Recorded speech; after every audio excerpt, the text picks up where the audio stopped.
Cas, welcome to our literary journey. Hello, dear friends who love beautiful stories. Today I bring you a narrative that touches the soul, a story of love, overcoming, and hope that crosses the centuries. In an era where prejudices dictated destinies, a sweet and brave voice challenged social conventions to heal wounds of the heart. This is the story of how a simple song can change lives forever. And before we begin, tell me here in the comments, from which city are you joining us? I love to know where our dear listeners come from. If you enjoy stories that move you, don't forget to subscribe to the channel and leave that like, so that more people can be enchanted by these timeless narratives.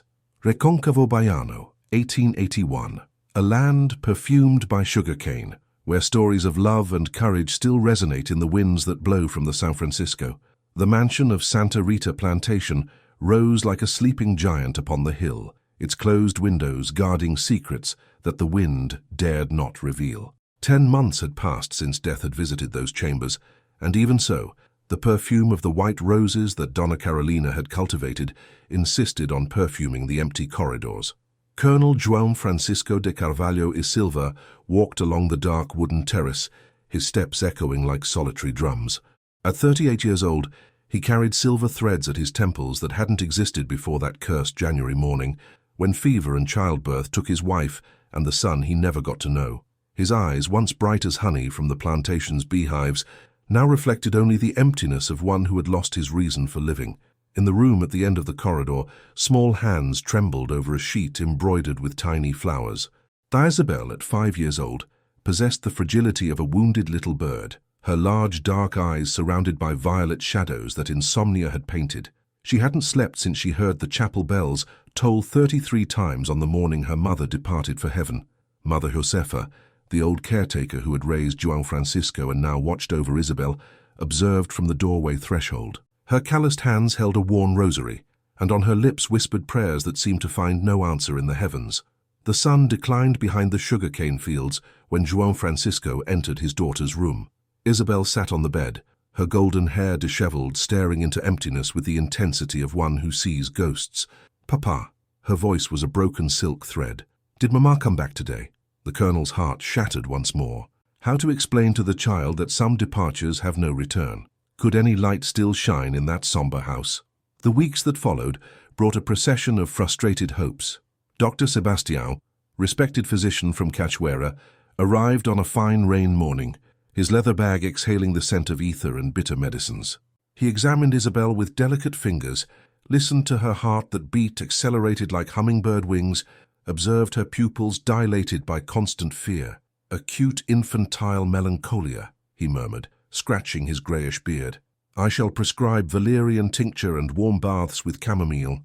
But the nights continued endless, and Isabel withered like a flower deprived of sun. Dr. Miguel, specially summoned from Salvador, brought imported ointments and pills that gleamed like pearls. He spoke of neuroses, of unbalanced sanguine temperaments, of the need for changes of air. João Francisco listened to each word, like one clinging to salvation ropes. When science seemed to exhaust its possibilities, ancestral faith knocked at the door. Old Rita, healer respected from Muritiba to São Felix, arrived carrying herbs gathered in the new moon. Her gnarled hands passed over Isabel's frail body. Her lips murmured words in languages that time had forgotten. "The child has her spirit trapped between two worlds," she said, shaking her head. "She needs someone to bring her back." Pai Joaquim, Babalorisha venerated in the Reconcavo Terreiros, came on a dawn perfumed by rue. His cowrie shells spoke of closed paths, of trapped energies, of a child who had lost the thread that connected her to life. Donna Conceição, wet nurse from Cachoeira, offered her generous lap and her ancient songs. Donna Ana, a serious woman who had raised generations of children in the region, brought recipes for nutritious porridge and consoling stories. Nothing. With each frustrated attempt, Isabel seemed to sink more deeply into her silent world, where only shadows and nostalgia dwelled. Mother Josefa observed everything with the patience of one who had seen many storms pass. In her experienced caretaker's heart, an intuition grew that she didn't yet know how to name. What would be needed to return to a lost child, the path back to life? It was on a golden October afternoon, when the first rains began to perfume the parched earth, that the miracle announced itself. Mother Josefa walked along the path that led to the stream, her elderly legs protesting against the walk. when a voice made her stop. The melody floated in the air like jasmine perfume, sweet and enveloping, carrying with it the nostalgia of all the children's rounds that had once lullabied children's dreams. It was a young voice, crystalline as spring water, that transformed simple popular verses into poetry made sound. Slaves of Joe played kaksanga, take put, leave it there. Josefa approached slowly, following the melody to the small adobe house where Antonia dos Santos lived with her daughter. The humble construction with mud and straw walls rose in the shadow of a century-old jackfruit tree. A small garden revealed feminine care. Marigolds and marigold flowers competed for space with herb garden and pepper plants. Maria Rosa dos Santos was hanging clothes on an improvised clothesline between two trees. At 18 years old, she possessed the serene beauty of Bahian mulattas, cinnamon-colored skin, black hair that the sun had dyed with copper threads, brown eyes where golden sparks danced. Her delicate hands pinned the wet fabrics, while her voice caressed the verses with maternal tenderness. Antonia appeared at the door, a small woman resistant as carob wood. Widowed for 6 years, she sustained herself washing clothes for the more prosperous families of the region. In her face, aged prematurely by sun and work, intelligent eyes shone that soon perceived the intention in Josefa's visit. "Good morning, Mother Josefa," she greeted, drying her hands on her calico apron. "How is little Isabel?" Josefa sighed, the weight of worry bending her shoulders. "The same, Antonia. She doesn't sleep, doesn't eat well. The colonel is desperate. He's already brought doctor, healer, even Pai de Santo." Her eyes settled on Maria Rosa. "But now listening to your daughter sing, could she perhaps stop by the house?" Maria Rosa interrupted the song and looked at her mother, a silent question in her eyes. Would it be possible that a simple and pure voice had the power that science and faith failed to achieve? The following morning awakened wrapped in a soft mist that transformed the landscape into watercolor. Maria Rosa walked along the beaten earth path, a crocheted shawl over her shoulders, carrying in her soul a mixture of curiosity and apprehension. She had never been so close to the big house of Santa Rita Plantation, that imposing construction that dominated the landscape like a castle from ancient times. Mother Josefa awaited her on the back terrace, her eyes expressing gratitude and hope in equal parts. She led Maria Rosa through the silent corridors, where her barefoot steps whispered over the waxed floor. The aroma of carnauba wax mixed with the phantom perfume of Carolina's roses, creating an atmosphere of palpable nostalgia. Isabel's room was a sanctuary of delicacy, walls painted light blue, white lace curtains that filtered the golden morning light, polished noble wood furniture. But all that beauty seemed overshadowed by the small figure huddled in the high bed, like a broken porcelain doll. Maria Rosa approached slowly, her movements fluid as dance. Isabel raised her eyes. They were the color of dark honey, but without brightness, like lifeless lakes. Without words, without explanations, Maria Rosa began to sing. Her voice enveloped the room like an invisible embrace, transforming the austere environment into a protective nest. It was an ancient song that her grandmothers sang to chase away nightmares and attract golden dreams. "Sleep, sleep, my little child, for the rain will soon pass. Saint Francis of the Black River comes to bless your sleep." The miracle happened gradually. Isabel's shoulders relaxed first, then her hands stopped trembling. The eyelids, which had remained open like vigilant sentinels for months, began to feel heavy. And then, like a flower that closes at dusk, Isabel fell asleep. 30 minutes. 30 minutes of restorative sleep that she hadn't experienced since January. It was at that moment that Juan Francisco arrived from inspecting the sugarcane fields. He stopped at the doorway threshold, scenes of amazement and gratitude mixing in his expression. There was his daughter, finally at peace, and beside her an unknown young woman who sang as angels must sing. When Maria Rosa finished the song and turned, her eyes met his. In that instant, something moved in both their chests, a silent recognition like two souls meeting after long separation. Would that be just the first of many miracles yet to come? The weeks that followed brought a subtle but constant transformation to Santa Rita Plantation. Maria Rosa established a silent and loving routine with Isabel, always arriving at sunrise, when the first golden rays dyed the mansion's windows with honey. The young woman's repertoire seemed inexhaustible. She knew melancholic landus that spoke of distant loves, children's rounds that awakened crystalline laughter, Portuguese modinhas that lullabied like gentle waves. Her voice adapted to Isabel's mood like a dress tailored to measure. Isabel began sleeping 1 hour, then 2. In the third week, she achieved 5 hours of deep and restorative sleep. Her eyes recovered part of their lost brightness. Her cheeks gained pink color like ripe peaches. She returned to asking for tapioca porridge with coconut milk, to smiling when she saw the yellow chicks scurrying around the yard. João Francisco observed this transformation with a heart divided between gratitude and a new emotion he dared not name. Maria Rosa moved through the house with respectful naturalness, her bare feet knowing each floorboard, her delicate hands arranging Isabel's curtains to better filter the light. It was Mother Josefa who suggested that Maria Rosa stay at the plantation during the week.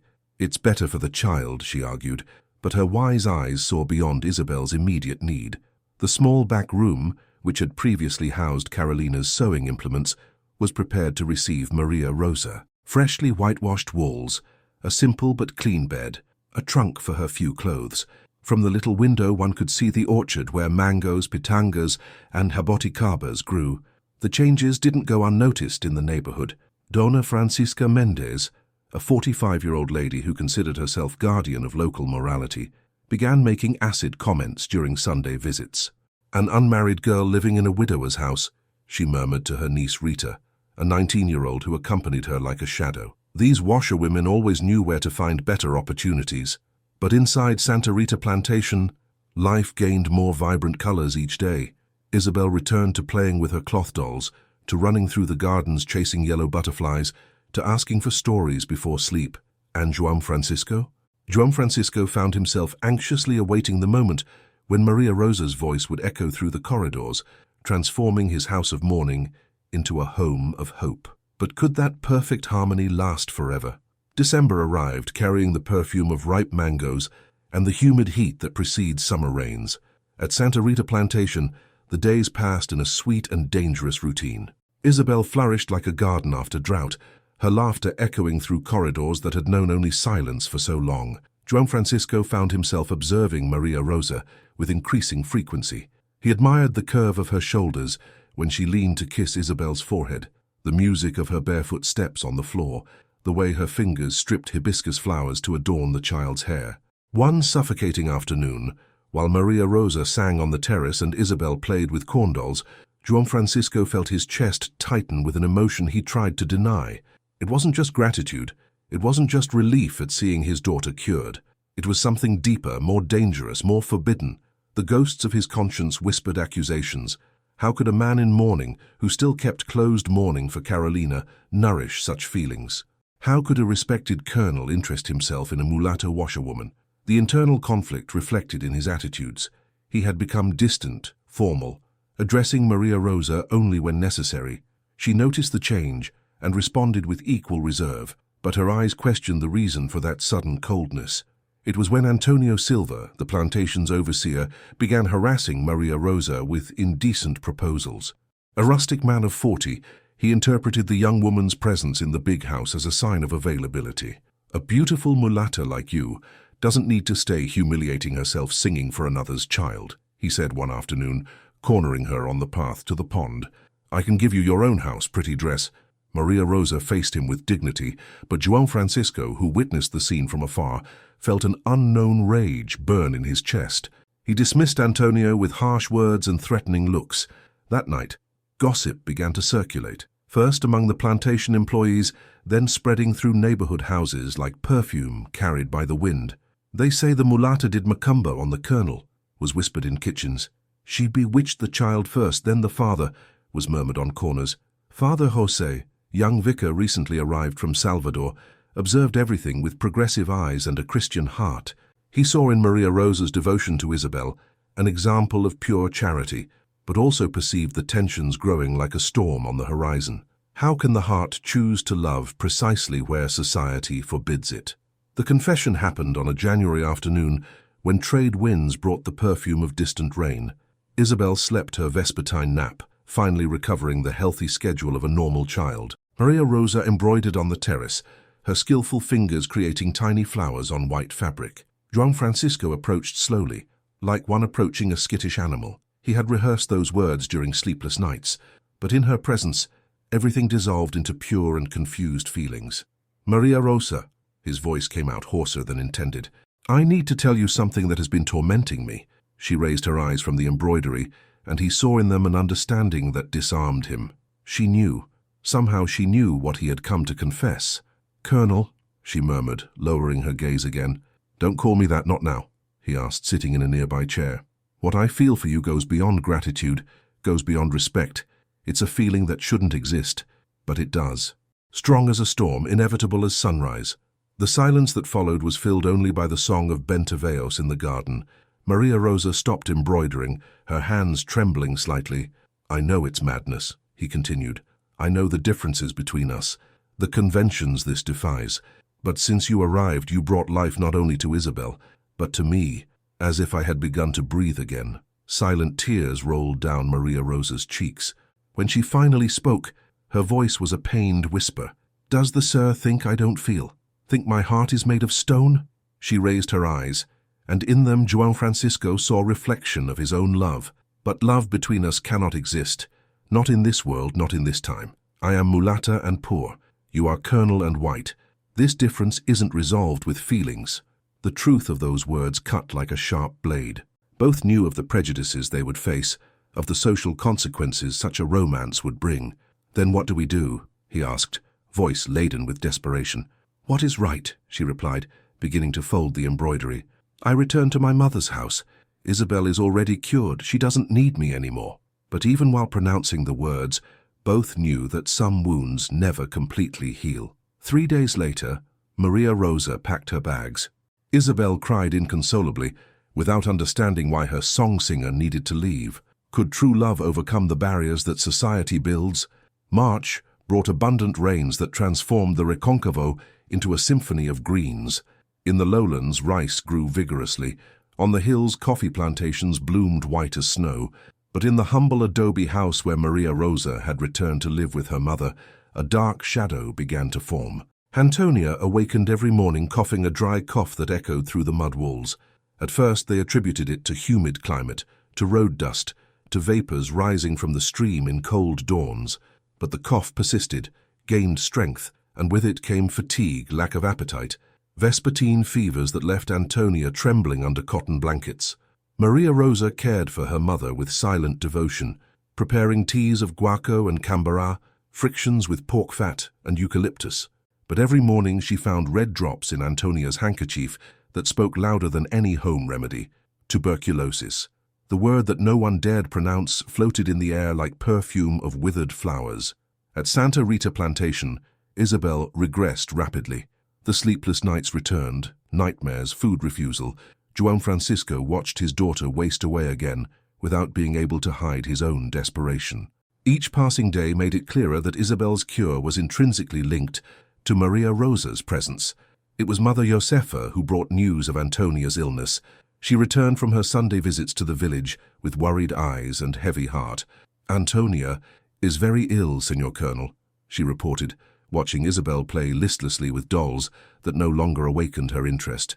"Cough that doesn't stop. Fever every afternoon. Maria Rosa is wearing herself out caring for her." João Francisco felt his chest tighten, not only for Antonia, a hard-working woman who didn't deserve such suffering, but for the painful conscience that Maria Rosa faced everything alone. That night, after Isabel fell asleep restlessly in Mother Josefa's arms, João Francisco made a decision that would shake all the social conventions of the era. He appeared at the adobe house at dawn, when mist still covered the stream like a bride's veil. Maria Rosa opened the door, surprised and embarrassed to receive him in such humble home. "Bring Antonia to the plantation," he said without preamble. "At the big house she'll have adequate medical care, nutritious food, a warm room." "Colonel," murmured Maria Rosa, knowing that accepting that proposal would change everything between them. "It's not charity," he interrupted. "It's justice. Antonia worked for my family for years. She has the right to the best care I can offer." Antonia, listening from the bed, smiled with serene sadness. She knew that this change meant more than medical care. It meant her daughter would return to the Colonel's world, and that destinies would intertwine irrevocably. Would that illness be the beginning of a new chapter in the intertwined lives of those people? April painted the skies golden and brought the winds that whisper secrets among the mango leaves. In the room specially prepared for Antonia in the big house, Life faded slowly. Like sand in an hourglass, Dr. Sebastio came weekly, but his remedies served only to ease the suffering. Everyone knew tuberculosis would follow its inexorable course. Antonia accepted death's approach with the serene dignity of one who lived fulfilling her duties. Maria Rosa didn't leave the bedside. She sang softly the songs her mother had taught her, held her increasingly cold hands, combed her graying hair with infinite tenderness. Isabel, gradually recovering stability with the singer's return, visited Antonia every afternoon, bringing flowers picked from the garden. One gentle rain afternoon, when drops drummed on the roof like impatient fingers, Antonia asked to speak alone with Maria Rosa. Her voice, once strong as the voice of one who had given orders throughout life, was now just a breath. "My daughter," she murmured, pressing Maria Rosa's hand with difficulty. "The time has come for you to know the truth about your father." Maria Rosa felt her heart accelerate. Throughout her life, she had believed herself to be Pedro's daughter, Antonia's husband who had died of malaria 6 years before. "Pedro was a wonderful father to you," continued Antonia, a tear rolling down her aged face. "But he wasn't your real father. Your father was Comendador Augusto Mendonça of San José Plantation, a good man who loved me in his way, but who couldn't assume me publicly." The revelation struck Maria Rosa like lightning in clear sky. Comendador Mendonça, deceased 5 years ago, had been a respected landowner of the region. "You have landowner's blood in your veins, daughter. You shouldn't diminish yourself before anyone," whispered Antonia. "Use this truth to build your happiness." 3 days later, on a dawn perfumed by jasmine, Antonia departed silently, like one who says goodbye without waking the house. The burial was simple but dignified. Father José celebrated Mass in the plantation's small chapel, and workers, employees, and neighbors accompanied the procession to the village cemetery. Maria Rosa wept silent tears, supported by João Francisco's firm hand. After the rituals, when everyone had withdrawn, João Francisco and Maria Rosa walked in silence through the plantation gardens. It was then that he spoke, his voice laden with determination and love. "Marry me, Maria Rosa." She stopped, surprised by the strength and clarity of the proposal. "Social differences still exist," she murmured. "Not for those who truly love," he replied. "You brought life to my daughter, and love to my soul. The rest is just opinion from people who don't matter for our happiness." Maria Rosa looked toward the horizon, where the sun set, dyeing everything golden. She thought of Antonia's words, of the truth about her origin, of the child who needed her, of the man who loved her despite all obstacles. "Yes," she finally whispered, "I accept to be your wife." Would it be possible for that forbidden love to find a way to overcome all prejudices? The news spread through the Recôncavo like fire in dry grass. Colonel João Francisco de Carvalho y Silva, respected landowner, white man of good family, would marry Maria Rosa dos Santos, mulatto washerwoman, natural daughter of Antonia. May arrived laden with tensions that accumulated like storm clouds. In the region's properties, in the big houses, in the yards, in the taverns, they spoke only of the scandal that shook the social structures of the era. Donna Francisca Mendes commanded the opposition with holy crusade fervor. In her visiting room, she gathered the ladies of local society to discuss the affront to Christian customs. "It's a shame that stains our Recôncavo," she declared, fanning herself energetically. A respected colonel lowering himself to the point of marrying a mulatta, and on top of that a washerwoman's daughter. Rita Mendes, her niece, assented with poorly disguised hatred. She had always cultivated hopes of becoming the colonel's second wife. "That mulatta must have done macumba," she whispered. "It's not possible for a man in his right mind to make such a decision." Racist arguments multiplied, revealing prejudices that slave society had fed for centuries. But to many surprise, voices of support also emerged. Father José positioned himself courageously in favor of the marriage. "Before God, there are no differences of color or social class," he declared in Sunday sermon. "True love is divine blessing that should be celebrated, not condemned." Dr. Sebastio, the family doctor, manifested discreet approval. "I know both their characters," he said to whoever would listen. "They are honest people who love each other. The rest is prejudice disguised as morality." At Santa Rita Plantation, preparations continued with serene determination. Maria Rosa and João Francisco decided on a simple ceremony in the property's chapel during the St. John festivities, a date that had always been special for the family. Mother Josefa coordinated the preparations with sincere joy. She had raised Juan Francisco, knew his heart better than anyone, and saw in Maria Rosa the woman he needed to be truly happy. "The sir is doing the right thing," she murmured while supervising the chapel's cleaning. Those who truly love don't look at color or position. They look at the heart. The wedding dress was sewn by the skillful hands of the plantation's house slaves. Nothing of European laces or imported silks, but white cotton like clouds, embroidered with tiny flowers that told love stories in delicate stitches. Maria Rosa was trying on the dress when Isabel came running in, eyes shining with happiness. "You're going to be my real mama," she exclaimed, hugging the bride's skirt. "Your real mother is in heaven, dear," Maria Rosa corrected, kneeling to be at the child's height. "I'm going to be your heart mama." "Heart mama is even better," replied Isabel, with the innocent wisdom of children. Meanwhile, external pressures increased. Some landowners threatened commercial boycott, refusing to buy tobacco and sugar from Santa Rita plantation. Others questioned Juan Francisco's mental sanity, suggesting that widowhood had disturbed him. But nothing could break the couple's determination. They had found in love a force greater than all the world's prejudices. Could that love resist the storms that were approaching? St. John's Day dawned golden as bee honey. In the clear sky, without a single cloud, the sun emerged announcing celebration. Santa Rita plantation awakened wrapped in basil and rosemary perfume, blessed herbs that Mother Josefa had scattered in corners to ward off the evil eye. Maria Rosa awakened in the little room she had inhabited during Antonia's care. Through window cracks, light filtered by mango leaves entered, creating golden drawings on the whitewashed walls. Her hands trembled slightly, not from fear, but from the emotion of one about to take the most important step of her life. Mother Josefa entered carrying a basin of water perfumed with white rose petals, the same ones Carolina cultivated in the garden.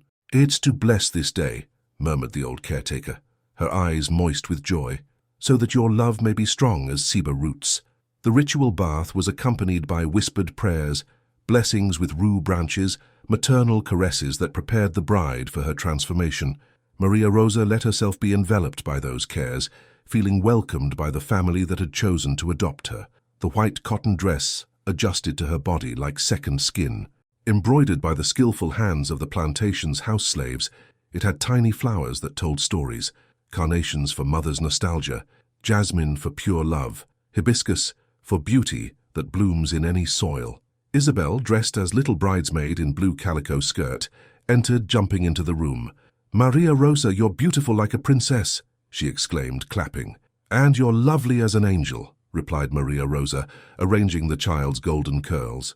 In the plantation chapel, Father José prepared the altar with flowers picked at dawn, sunflowers that follow the sun, daisies that speak of simplicity, red roses that declare eternal love. He had decided to celebrate that matrimony as an act of Christian courage, defying prejudices in the name of true love. Juan Francisco waited before the altar, dressed in his best clothes, dark jacket, silk vest, embroidered tie. At 38 years old, he had never been so elegant, nor so happy. His eyes shone with joy he hadn't felt since before Carolina's death. The guests were few but true. Plantation employees, some open-hearted neighbors, Dr. Sebastian, who had come to show solidarity, village merchants who respected both their characters. Donna Francisca and her prejudiced faction were conspicuously absent.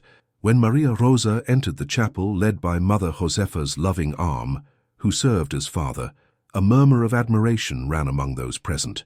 She walked with serene dignity, head held high, eyes fixed on the man who awaited her. The most emotional moment came when Father José asked if there were impediments to that marriage. A tense silence took hold of the chapel.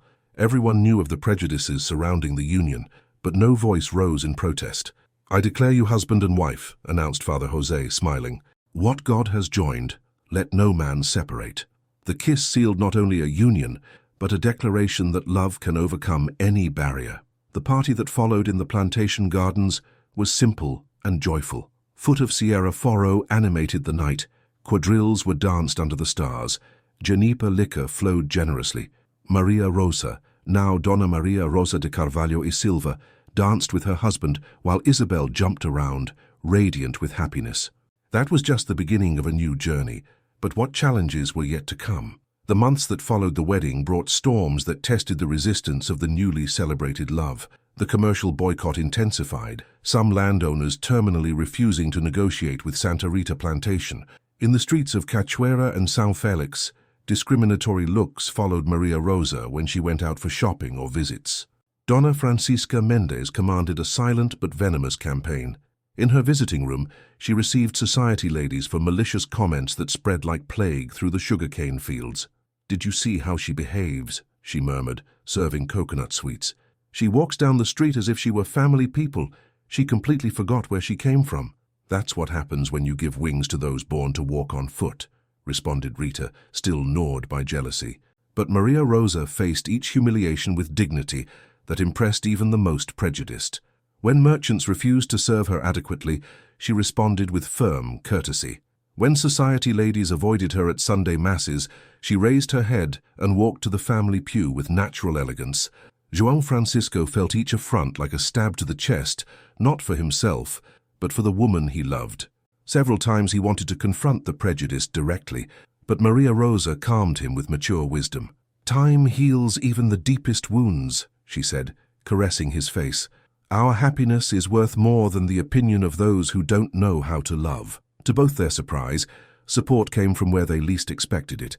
Abolitionist landowners, who already questioned slavery, saw in the marriage an example of racial overcoming they admired. Capital merchants, less tied to rural prejudices, increased orders for tobacco and sugar from the plantation. Dr. Sebastião became an assiduous visitor to the house, bringing city news and moral support. Father José continued visiting regularly, offering spiritual guidance and true friendship. "You are an example that Christian love can overcome any barrier," he said, observing family harmony. Maria Rosa gradually adapted to the duties of big house lady. She learned to manage domestic employees with firmness and kindness, to receive visits with elegance, to supervise preparations for family parties.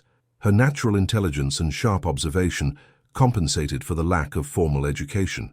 Isabel flourished like a well-watered plant. At 6 years old, she was a healthy, happy child, full of life. She called Maria Rosa Heart Mama and treated her with genuine affection. The stepmother's songs continued lullabying her nights, but now they were accompanied by stories, games, maternal caresses. João Francisco observed his house's transformation with grateful heart.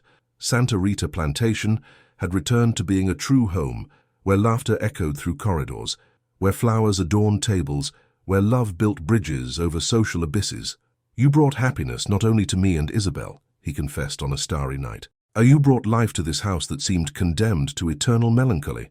"That's how love works," replied Maria Rosa, snuggling in his arms. "It heals wounds, builds hopes, makes miracles happen."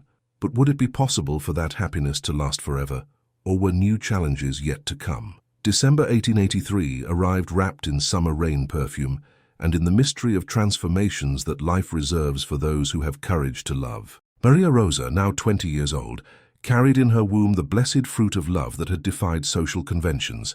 Pedro Antonio was born on a golden dawn when the first sun rays dyed the big house windows with honey. His strong cry echoed through corridors like celestial music, announcing that a new generation would grow free from the prejudices that had so wounded their parents.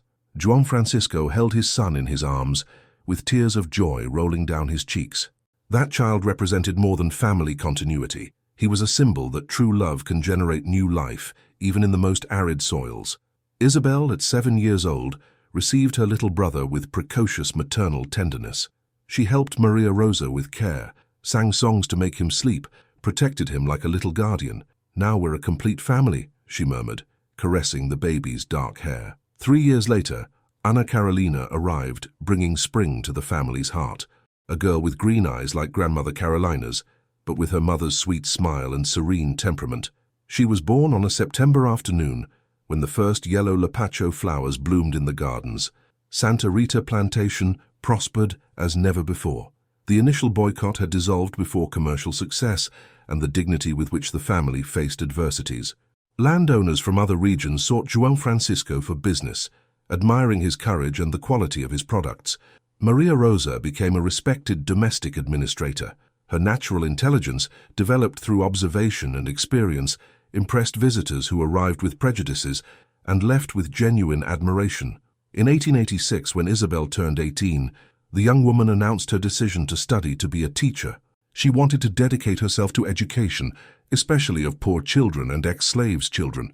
"It was seeing how Maria Rosa taught me through love that I discovered my vocation," she explained to her father. "I want to give other children the opportunity to learn and grow."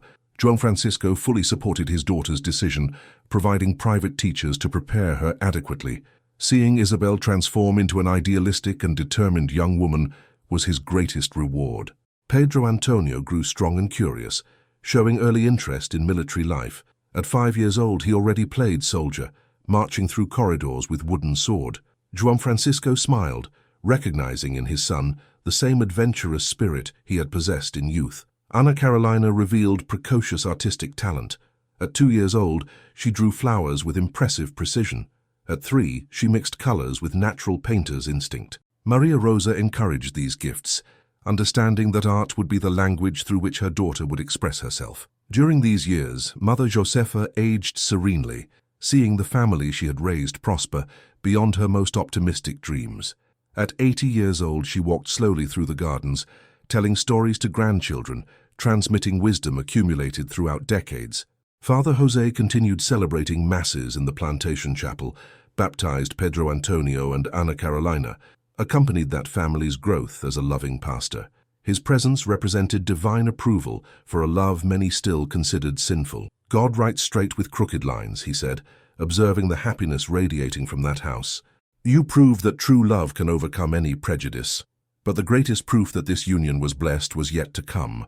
The year 1888 dawned laden with winds of change that blew throughout Brazil. In the slave quarters, in parliaments, in public squares, one word echoed like freedom's drum: abolition. João Francisco, influenced by the love he had learned to feel for Maria Rosa, and by understanding the racial injustices she had faced, became an ardent defender of the abolitionist cause. At Santa Rita Plantation, he anticipated the law, freeing all slaves months before the Golden Law's signing. The liberation ceremony took place on a March morning in the big house gardens. Maria Rosa was present, living symbol that dark-skinned people could rise socially through dignity and love. Her presence inspired the freed, showing them that freedom was just the first step to a truly dignified life. "Today you become free by right," pronounced João Francisco, addressing the gathered ex-slaves. "But I want you to know, this will always be your home. Whoever wants to stay will work as a free employee with fair wages and respect." Tears of joy rolled down faces marked by suffering. Men and women who had known only chains discovered the sweet taste of freedom. When the Golden Law was signed on May 13, 1888, Santa Rita Plantation celebrated with a festival that lasted 3 days. Forró, quadrilles, typical foods, fireworks that illuminated the sky like terrestrial stars. Maria Rosa danced with her husband under full moonlight, knowing that moment represented victory not only of abolition, but of love over all prejudices. Isabel, now a trained teacher, opened a school in the village to educate ex-slaves' children. Her classroom became a symbol of hope, where black children learned to read, write, dream of futures that had been unthinkable before. "Education is true liberation," she said to parents who brought children to study. "Knowledge is wealth that no one can steal." Pedro Antonio, at 15 years old, entered Bahia's military academy. An idealistic and brave young man, he dreamed of serving a more just and egalitarian homeland. His mulatto mother had taught him that honor has no color, that character doesn't depend on social origin. Ana Carolina, at 12 years old, already painted pictures that impressed plantation visitors. Her canvases portrayed Recôncavo landscapes, portraits of dignified ex-slaves, family scenes full of love and harmony. Through art, she perpetuated the beauty of a family that had overcome prejudices. The years passed, bringing prosperity and recognition. Santa Rita Plantation became a model of harmonious racial coexistence, visited by landowners from across the country who wanted to learn from João Francisco's successful experience. Mother Josefa died serenely at 85 years old, surrounded by the family she had helped create. Her last words were of gratitude for having lived long enough to see love conquer hate, union overcome division. Maria Rosa, at 45 years old, was a respected lady throughout the region. Her beauty had matured like fine wine, gaining depth and elegance that impressed all who knew her. She presided over society ladies' meetings, organized benefit festivals, received illustrious visitors with natural grace. On a golden December afternoon, João Francisco and Maria Rosa walked through the gardens where everything had begun. He at 65 years old, she at 45, united by love that had resisted all storms. "Do you regret it?" he asked, observing the sunset dye the mango crown's gold. "Loving you?" replied Maria Rosa, smiling. "Never. Our love brought life where there was sadness, hope where there was desperation, union where there was prejudice." They stopped before Antonia's tomb, surrounded by flowers that Maria Rosa renewed weekly. The simple headstone guarded the remains of the brave woman who had raised a daughter to love without boundaries. "She knew," murmured Maria Rosa, "from the beginning. Mama knew our destiny would be greater than our origins." Isabel came running, now a 30-year-old lady, bringing her own children to greet their heart grandparents. Pedro Antonio appeared next, respected officer, accompanied by his wife and children. Ana Carolina came last, renowned artist who exhibited in capital galleries. There they were, 3 generations united by love that 2 brave hearts had dared cultivate against all social conventions. When night arrived, perfumed by the roses Carolina had planted and Maria Rosa continued caring for, the family gathered on the terrace. Children played in the gardens, their voices echoing like celestial music. Adults conversed about future plans, about dreams they could still realize. Maria Rosa began to sing as she had done so many times throughout the years. Her voice, still sweet as wild honey, intoned an ancient song that spoke of eternal love, of united families, of hope that never extinguishes. And so, under the starred mantle of Bahian night, that family continued proving that true love can overcome any obstacle, transform any pain into joy, plant flowers where only thorns had grown before. The perfume of Carolina's roses and the echo of Maria Rosa's songs mixed in the air, creating perfect symphony of memories and hopes, past and future united in a melody that would never be forgotten.